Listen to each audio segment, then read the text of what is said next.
নমস্কার বন্ধুরা, বাংলার ইনভেস্টর ইউটিউব চ্যানেলে আপনাদের সকলকে স্বাগত জানাই। চ্যানেলে প্রথমবার এসে থাকলে চ্যানেলটা অবশ্যই সাবস্ক্রাইব করে রাখবেন এবং তার সঙ্গে সঙ্গে পাশে থাকা বেল আইকনটা টিপে অল অবশ্যই সিলেক্ট করে রাখবেন, যাতে পরবর্তী ভিডিওগুলোর নোটিফিকেশন আপনাদের কাছে সময় মতো পৌঁছে যায়। তো চলুন বন্ধুরা, আজকের এই ভিডিওটা শুরু করা যাক। তো দেখতেই পাচ্ছেন নিফটি এটা আজকে মার্কেটে প্রচন্ড ভোলেটাইল ভাবে পারফর্ম করেছে। এই নিফটি ফিফটি এক সময় যদি দেখেন 24,702.60 হাই লাগিয়ে দিয়েছিল এবং আজকের যে লো সেটা হচ্ছে 24,465.65। তো দেখতে পাচ্ছেন নিফটি ফিফটি এটা মার্কেটের বন্ধের সময় তার লোয়ার রেঞ্জের কাছে বন্ধ হয়েছে এবং সব থেকে খারাপ যে ব্যাপারটা সেটা হচ্ছে 24,500, এই যে একটা সাইকোলজিক্যাল লেভেল ছিল এর নিচে নেমে বন্ধ হয়েছে। তো নিচের দিকে 24,400 এটা কিন্তু একটা স্ট্রং সাপোর্ট জোন হিসেবে কাজ করবে এবং ওপর দিকে যদি দেখেন ওপর দিকে এই 24,700 এটা একটা স্ট্রং রেজিস্ট্যান্স জোন হিসেবে কাজ করবে। এরপর যদি ব্রড মার্কেট ইন্ডাইসেস গুলো দেখি, নিফটি নেক্সট 50 এটা 0.09% পড়েছে। তারপরে নিফটি ব্যাংক এটা তো মার্কেট কাজে নিচের দিকে নামিয়ে এনেছে, 0.84% পড়ে গেছে।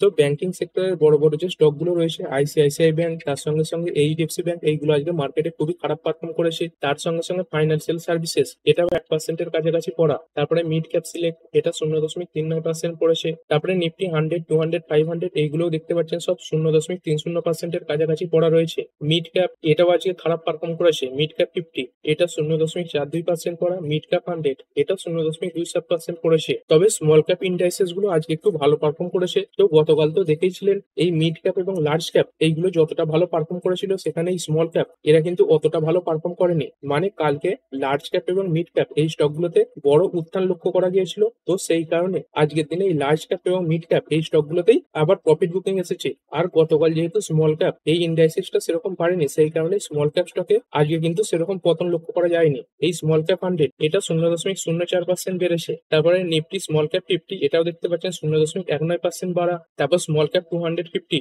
এটা 0.03% বেড়ে বন্ধ হয়েছে। তো আজকে যাদের পোর্টফোলিওতে এই মিড ক্যাপ এবং লার্জ ক্যাপ স্টক আছে তাদের পোর্টফোলিও কিন্তু লাল নিশানে বন্ধ হওয়ার সম্ভাবনাই বেশি, এবং যাদের পোর্টফোলিওতে বেশি স্মল ক্যাপ স্টক আছে তাদের পোর্টফোলিও হয় কনসলিডেশন মোডে চলেছে, নয়তোবা কিছুটা সবুজে বন্ধ হয়েছে।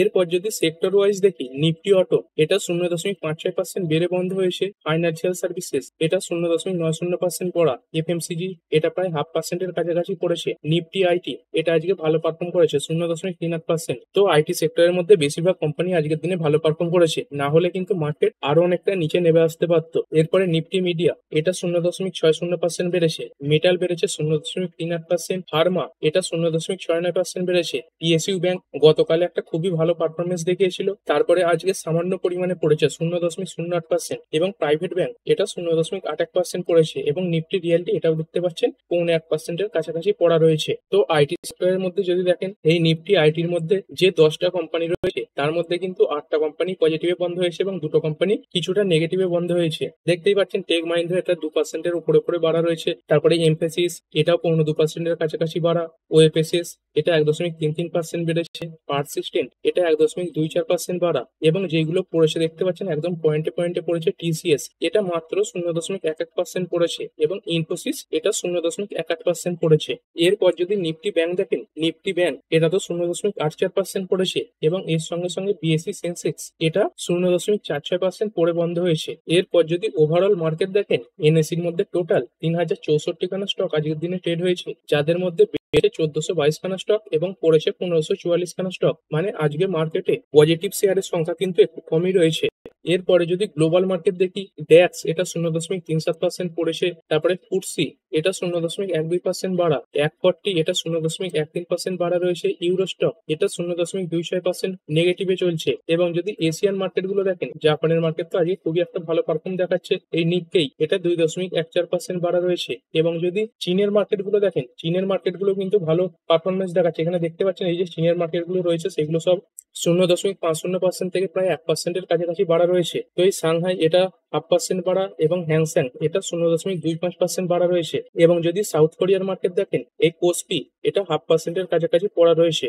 তো ওভারঅল যে এশিয়ান মার্কেট গুলো রয়েছে সেগুলো কিন্তু আজকে ভালোই পারফর্ম করেছে, এবং তাদের মধ্যে এই যে চীনের মার্কেট এটাই সব থেকে ভালো পারফর্ম করছে। তো এই চীনের মার্কেট আজকের দিনে কেন এত ভালো পারফর্ম করলো, দেখতেই পাচ্ছেন এই ডোনাল্ড ট্রাম্প ইনি কিন্তু চায়নার উপর যে ট্যারিফ বসিয়েছিলেন সেটা 90 দিনের জন্য পজ করে দিয়েছেন। তো এই চীনের উপর ট্যারিফের ব্যাপারটা এটা কিন্তু নভেম্বর 10-এর পরে আবার ক্লিয়ার হবে। তো যেহেতু আপাতত এই ট্যারিফটা বন্ধ হয়ে গেছে, সেই কারণে চীনের মার্কেট কিন্তু ভালো পারফর্ম করছে। তো ইন্ডিয়ার সঙ্গে এরকম ট্রেড ডিল নিয়ে নেগোসিয়েশন চলছে, তো ইন্ডিয়ার উপরেও যদি এই ট্যারিফ কোনোভাবে পজ হয় তাহলে কিন্তু ইন্ডিয়ান মার্কেট আবার ভালো পারফর্ম করবে, তবে সেটার সম্ভাবনা কিন্তু খুবই কম রয়েছে।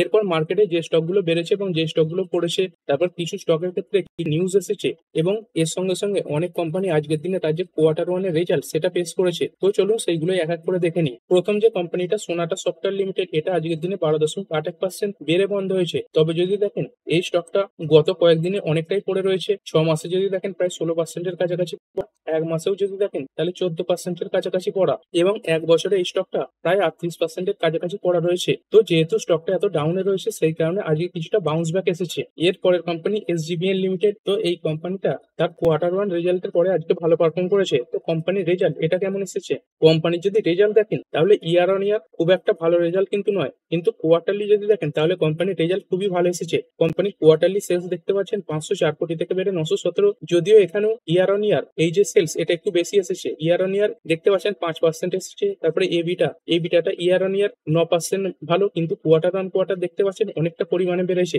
এবং যদি নেট প্রফিট দেখেন, নেট প্রফিটটা দেখতেই পাচ্ছেন ইয়ার অন ইয়ার ডাউন হয়ে গেছে, কিন্তু কোয়ার্টারলি যদি দেখেন এর আগের কোয়ার্টারে কোম্পানি লসে ছিল, সেখান থেকে কোম্পানি কিন্তু প্রফিটেবল হয়েছে। তো এই কোয়ার্টার অন কোয়ার্টার নাম্বার ভালো আসার কারণে এই স্টকটা আজকের দিনে ভালো পারফর্ম করেছে। এরপরে যদি দেখেন ফার্টিলাইজার সেক্টরে কাজ করা কিছু কোম্পানি আজকের দিনে ভালো পারফর্ম করেছে। তার মধ্যে যদি দেখেন হ্যাঁ, এই শেয়ারটা দেখতে পাচ্ছেন 4%-এর কাছাকাছি বেড়ে বন্ধ হয়েছে। তো যদি দেখেন কিছুদিন ধরেই এই স্টকগুলো কিন্তু ভোলেটাইল মোডে চলছে। তো কিছুদিন আগে এই স্টকটা কিন্তু অনেকটাই পড়েছিল। তো তখন স্টকটা কি কারণে পড়েছিল দেখতেই পাচ্ছেন, এটা জুনের 27 তারিখের নিউজ। এই ফার্টিলাইজার সেক্টরে কাজ করা কোম্পানিগুলো পড়ে গিয়েছিল কারণ চায়না তাদের দেশে যে ইউরিয়া রয়েছে সেইগুলো এক্সপোর্ট করা বন্ধ করে দিয়েছিল। তো আজকের দিনে এই যে ফার্টিলাইজার স্টকগুলো বেড়েছে তার পেছনে কারণটা হচ্ছে চায়না তাদের যে ইউরিয়ার এক্সপোর্ট সেটা কিন্তু আবার শুরু করেছে। এখানে দেখতে পাচ্ছেন China has eased curbs on urea shipment to India, the latest indication of a thaw in tensions between Beijing and New Delhi. তো দেখতেই পাচ্ছেন প্রধানমন্ত্রী নরেন্দ্র মোদীজি তিনি চীনের যে প্রেসিডেন্ট তার সঙ্গে মিটিংও করতে চলেছেন, মানে ভারত এবং চীনের মধ্যে যে একটা বড় টেনশন চলছিল সেটা কিন্তু অনেকটাই কমে এসেছে। সেই কারণে চীন আবার তাদের দেশে যে ইউরিয়া গুলো রয়েছে সেইগুলো ভারতে এক্সপোর্ট করতে শুরু করেছে। তো এই কারণের জন্যই এই ফার্টিলাইজার সেক্টরে কাজ করা কোম্পানিগুলো আজকের দিনে কিছুটা হলেও ভালো পারফর্ম করেছে।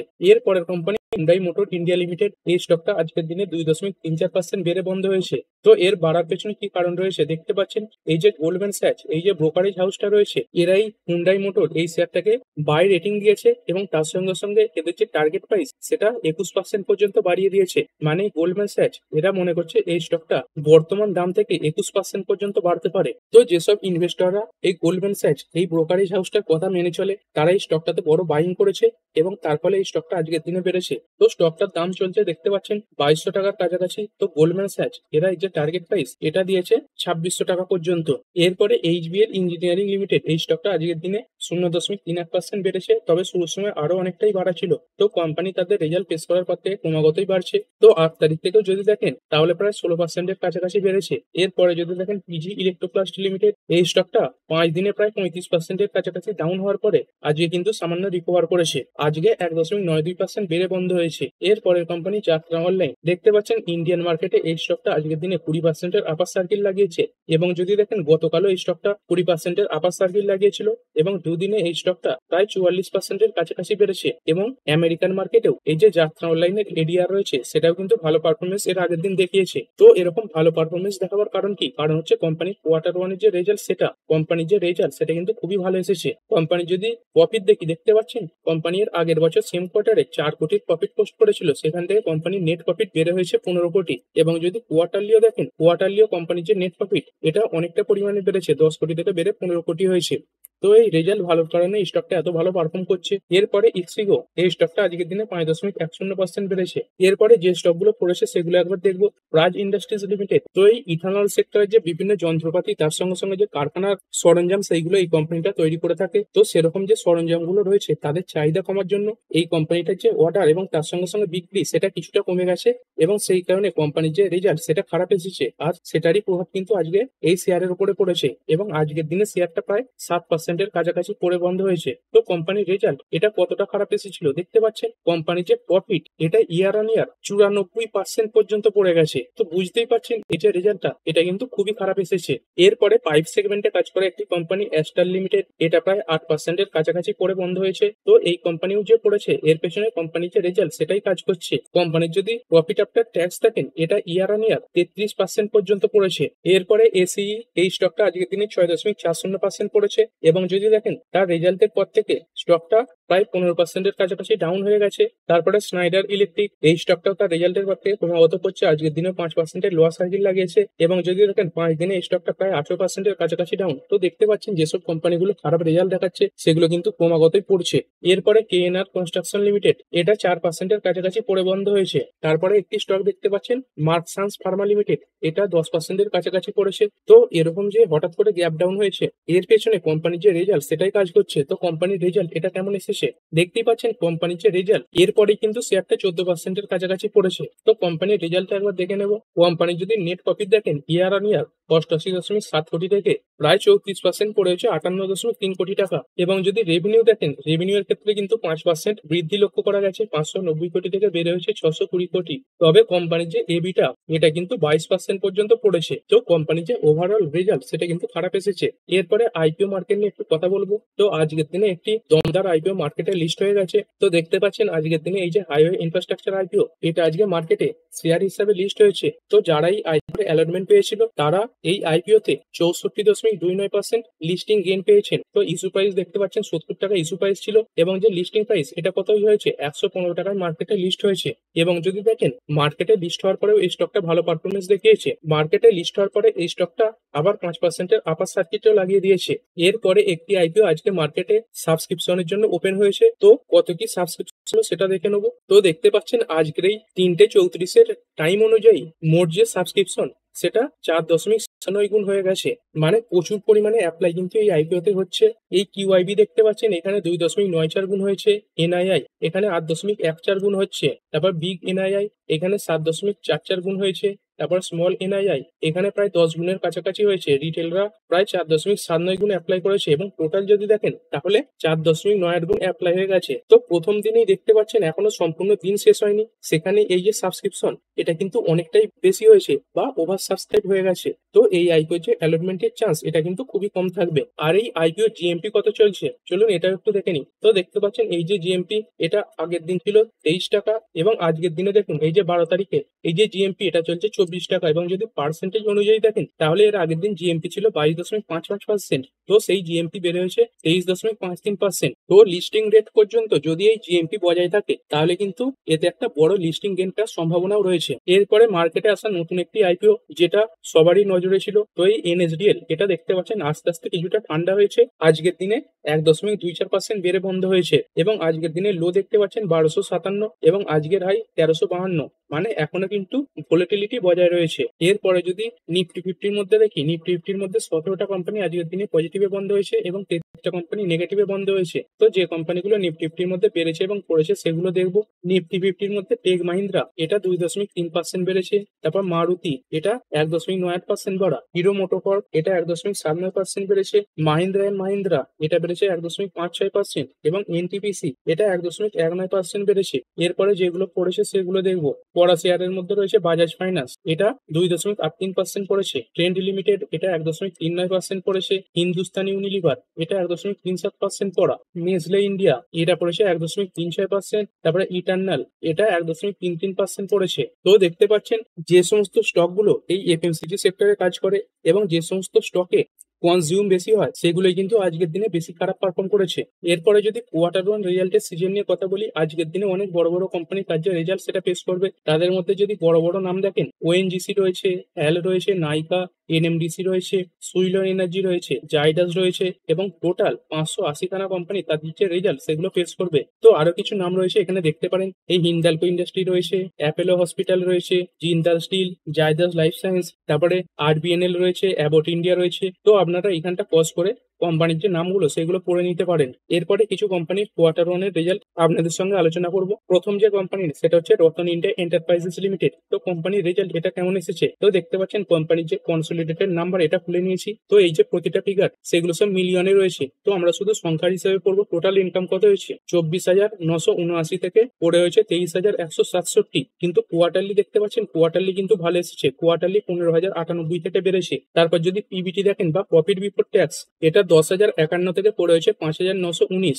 মানে ইয়ারলি কিন্তু কোম্পানির যে পিবিটি এটা অনেকটাই পড়ে গেছে। কিন্তু কোয়ার্টারলি যদি দেখেন দেখতে পাচ্ছেন এইখানে কিন্তু ব্র্যাকেটে রয়েছে, মানে কোম্পানি এর আগের কোয়ার্টারে 3,914 মিলিয়নের লস পোস্ট করেছিল, সেইখান থেকে কোম্পানি কিন্তু এই কোয়ার্টারে প্রফিটেবল হয়েছে। এবং যদি কোম্পানির নেট প্রফিট বা নেট লস দেখেন, কোম্পানি এই কোয়ার্টারে দেখতে পাচ্ছেন 5,023 মিলিয়নের প্রফিট পোস্ট করেছে। এর আগে এটা লসে ছিল।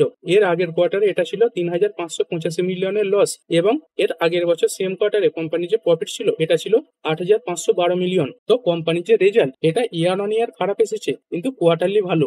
এর পরের কোম্পানি মিন্ডা কর্প লিমিটেড। কোম্পানিটা আজকের দিনে 3% কাছাকাছি বেড়ে বন্ধ হয়েছে। কোম্পানির যে রেজাল্ট এটা কেমন, তো দেখতে পাচ্ছেন কোম্পানির যে এই প্রতিটা ফিগার সেগুলো সব লাখে রয়েছে। তো আমরা শুধু প্রথম তিনটে নাম্বার ধরে পড়বো। কোম্পানির যে টোটাল ইনকাম এটা 120 থেকে বেড়ে হয়েছে 138। এর আগের কোয়ার্টারে ছিল 132। তো ইয়ারলিও ভালো এবং কোয়ার্টারলিও ভালো। তারপর যদি পিবিটি দেখেন, এটা 84 কোটি থেকে পড়ে হয়েছে 70 কোটি। কিন্তু এর আগের কোয়ার্টারে ছিল 64 কোটি। তো দেখতে পাচ্ছেন ইয়ার অন ইয়ার খারাপ, কিন্তু কোয়ার্টারলির সামনে ভালো এসেছে। এবং কোম্পানির যদি profit after tax for the period of the year এটা দেখেন, এটা দেখতে পাচ্ছেন এই কোয়ার্টারে এসেছে 65 কোটি। এর আগের কোয়ার্টারে ছিল 52 কোটি এবং এর আগের বছর সেম কোয়ার্টারে ছিল 64 কোটি। তো এখানে কিছু জয়েন্ট ভেঞ্চার থেকে প্রফিটও এখানে অ্যাডজাস্ট করা আছে। তো সেইগুলোকে নিয়ে কোম্পানি এই যে নেট প্রফিট এগুলো এসেছে, মানে কোম্পানির যে নেট প্রফিট এটা কিন্তু ইয়ার অন ইয়ারও বেড়েছে এবং কোয়ার্টার অন কোয়ার্টারও বেড়েছে। এর পরের কোম্পানি হিন্ডালকো ইন্ডাস্ট্রিজ লিমিটেড। তো এই কোম্পানির রেজাল্ট এটা কেমন, দেখতে পাচ্ছেন এই যে প্রতিটা ফিগার সেগুলো সব কোটিতে দেওয়া রয়েছে। কোম্পানির টোটাল ইনকাম কত হয়েছে 64,834 কোটি।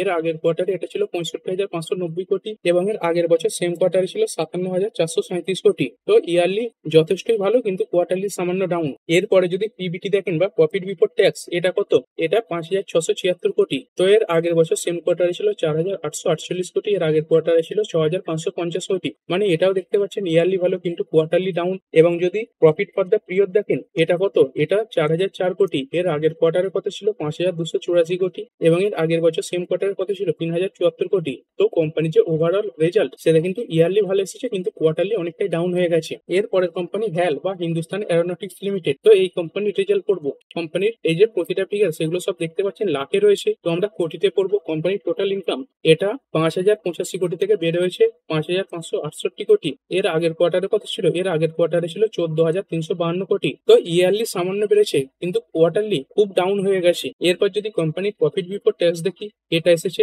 1,847 কোটি। এর আগের কোয়ার্টারে ছিল 5,200 কোটি এবং এর আগের বছর সেম কোয়ার্টারে ছিল 1,582 কোটি। তো এখানেও দেখতে পাচ্ছেন ইয়ারলি সামান্য ভালো, কিন্তু কোয়ার্টারলি প্রচুর পরিমাণে পড়েছে। এবং যদি নেট প্রফিট দেখি, net profit for the period of the year এটা কত 1,377 কোটি। এর আগের কোয়ার্টারে ছিল 3,958 কোটি এবং এর আগের বছর সেম কোয়ার্টারে ছিল 1,435 কোটি। তো এখানে দেখতে পাচ্ছেন কোম্পানির যে নেট প্রফিট এটা কিন্তু ইয়ার অন ইয়ারও পড়ে গেছে এবং কোয়ার্টার অন কোয়ার্টারও পড়ে গেছে।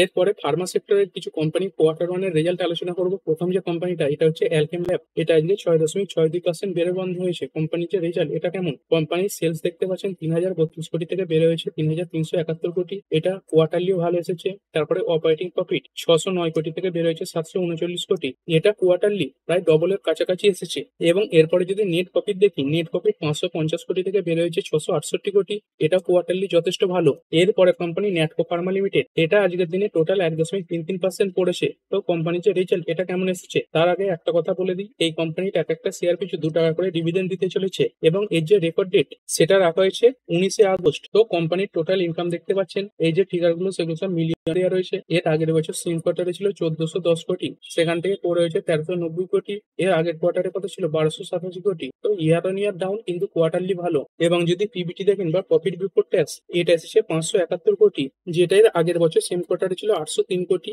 এবং এর আগের কোয়ার্টারে ছিল 505 কোটি। তো দেখতে পাচ্ছেন ইয়ারলি অনেকটাই ডাউন, কোয়ার্টারলি সামান্য বেড়েছে। এবং যদি profit for the period of the year দেখেন, এটা দেখতে পাচ্ছেন এটা এসেছে 480 কোটি, যেটা আগের কোয়ার্টারে ছিল 406 কোটি এবং এর আগের বছর সেম কোয়ার্টারে ছিল 668 কোটি। তো কোম্পানির যে নেট প্রফিট এটা ইয়ার অন ইয়ার অনেকটা পরিমাণে পড়েছে, আর কোয়ার্টারলি সামান্য ভালো এসেছে। আর এরপরের company Zydus life sciences limited, তো এটা আজকে 0.058% পড়ে বন্ধ হয়েছে। তো কোম্পানির রেজাল্ট এটা কেমন দেখতে, যেমন কোম্পানির যে রেজাল্ট সেটা তুলে নিয়েছি। কোম্পানির যে টোটাল ইনকাম এইখানে 6,728 কোটি এসেছে, তো এগুলো সব মিলিয়নে রয়েছে। এর আগের কোয়ার্টারে কত ছিল? 6,608 কোটি। আর এর আগের বছর সেম কোয়ার্টারে কত ছিল? 6,270 কোটি। তো এটা দেখতে পাচ্ছেন ইয়ারলিও ভালো এবং কোয়ার্টারলিও ভালো এসেছে। এরপরে যদি কোম্পানির পিবিটি দেখেন, পিবিটি এসেছে 1920 কোটি, যেটা এর আগের কোয়ার্টারে ছিল 1891 কোটি এবং এর আগের বছর সেম কোয়ার্টারে ছিল 1899 কোটি। তো কোম্পানির যে পিবিটি এটা ইয়ারলিও বেড়েছে এবং কোয়ার্টারলিও বেড়েছে। এবং যদি কোম্পানির নেট প্রফিট দেখি, কোম্পানির নেট প্রফিট দেখতে পাচ্ছেন 1466 কোটি এসেছে। আর এর আগের বছর সেম কোয়ার্টারে কত ছিল? 1419 কোটি। তো ইয়ার অন ইয়ার ভালো এসেছে এবং কোয়ার্টারলি যদি দেখেন, এর আগের কোয়ার্টারে এটা ছিল 1170 কোটি। তো কোয়ার্টারলিও ভালো এসেছে, মানে কোম্পানির যে রেজাল্ট এটা কিন্তু ইয়ারলি এবং কোয়ার্টারলি দুটো দিক থেকেই ভালো এসেছে। তো এই ভিডিওটা এখানেই শেষ করছি। পরবর্তী ভিডিওতে আরো কিছু কোম্পানির কোয়ার্টার ওয়ানের রেজাল্ট এবং তার সঙ্গে সঙ্গে আরো কিছু কোম্পানির ব্যাপারে কিছু নিউজ আছে, সেগুলোকে নিয়ে আলোচনা করা হবে। তো ঠিক আছে বন্ধুরা, আশা করছি ভিডিওটা আপনাদের ভালো লেগেছে। আপনি চাইলে এটাকে লাইক এবং শেয়ার করতে পারেন। আর শেয়ার মার্কেট সংক্রান্ত ডেইলি নিউজ আপডেট পেতে চ্যানেলটা সাবস্ক্রাইব করে রাখবেন এবং পাশে থাকা বেল আইকনটি টিপে অল অবশ্যই সিলেক্ট করে রাখবেন, যাতে পরবর্তী ভিডিওর নোটিফিকেশন আপনার কাছে সময় মতো পৌঁছে যায়। আর হ্যাঁ, ভিডিওটি শুধুমাত্র ইনফরমেশন এবং এডুকেশনাল পারপাসের জন্য বানানো হয়েছে। আমি সেবি রেজিস্টার্ড নই, তাই কোনো প্রকার শেয়ারে কোনো প্রকার বাই, সেল, হোল্ড বা অ্যাভারেজ করার কোনো সিদ্ধান্ত নেওয়ার আগে আপনার যে ফাইন্যান্সিয়াল অ্যাডভাইজার আছে তার সঙ্গে অবশ্যই আলোচনা করবেন। দেখা হচ্ছে পরের ভিডিওতে। ধন্যবাদ।